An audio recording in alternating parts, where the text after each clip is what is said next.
Katika wasaa mwingine, karibu tena mtazamaji wa The World News, na bado tunakujuza mengi yanayojiri ulimwenguni, lakini moja kati ya yale tuliyokuwa nayo, Iran inasema makubaliano ya Marekani na Iran hayatasainiwa Jumapili.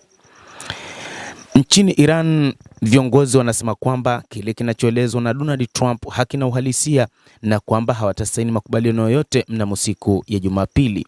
Msemaji wa Wizara ya Mambo ya Kigeni wa Iran, Ismail Baqei, amesema kuwa muda wa kutia saini kwa makubaliano kati ya Iran na Marekani bado haujamuliwa.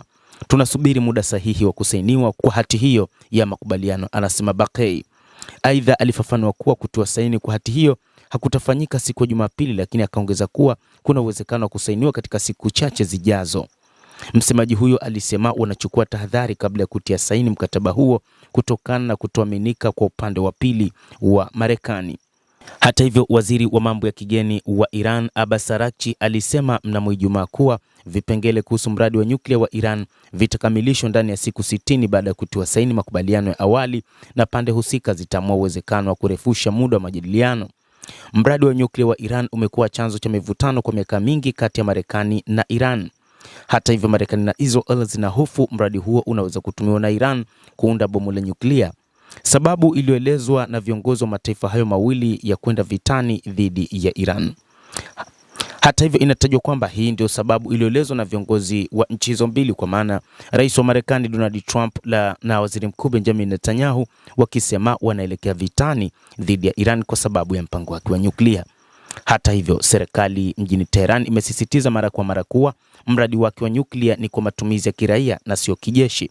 Afisa mmoja mwandamizi wa utawala wa Marekani ambaye amezungumza na waandishi wa habari kwa sharti la kutotajwa jina, amesema chini ya makubaliano yanayotarajiwa, shehena ya urani iliyorutubishwa Iran itaanza kuharibiwa. Amesema muda wa siku 60 unaotajwa baada ya pande hizo mbili kusaini makubaliano zitatumika kwa mapana kuratibu kitaalamu na kuiondoa urani iliyorutubishwa ya Iran. Moja kati ya mambo ambayo bado yanadaiwa yanapingwa na Iran ni juu ya suala la nyuklia. Wa Iran hapo tayari kuondoa nyuklia yao iliyorutubishwa kupelekwa nchi nyingine. Hata hivyo, wa Iran wamesema hawatokubali kuondolewa kwa uranium hiyo na kwamba uranium ya iliyorutubishwa nchini Iran itasalia nchini humo na hakuna namna ambavyo itaweza kuondolewa nchini Iran. Mtazamaji wa The World News, kuna mambo mengi yanayoendelea kutokana na kile kinachoendelea huko nchini Iran kati ya Marekani na Iran. Lakini bado wa Iran wanatangaza misimamo iliyo imara juu ya mapambano dhidi ya Marekani pamoja na Israel. Hata hivyo, waziri mkuu wa Pakistan Shehbaz Sharif ametangaza kwamba makubaliano kati ya Marekani na Iran pengine huweza yakafanyika siku ya leo Jumapili.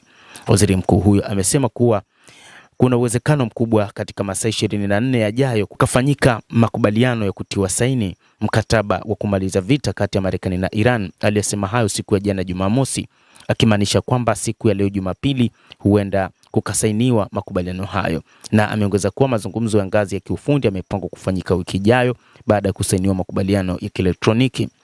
Mtazamaji, endelea kutufuatilia, lakini ni kusihi usisahau kulike, usisahau kucomment, kadhalika usisahau kusubscribe channel yetu hii ili upate habari hizi kwa mapana kupitia The World News.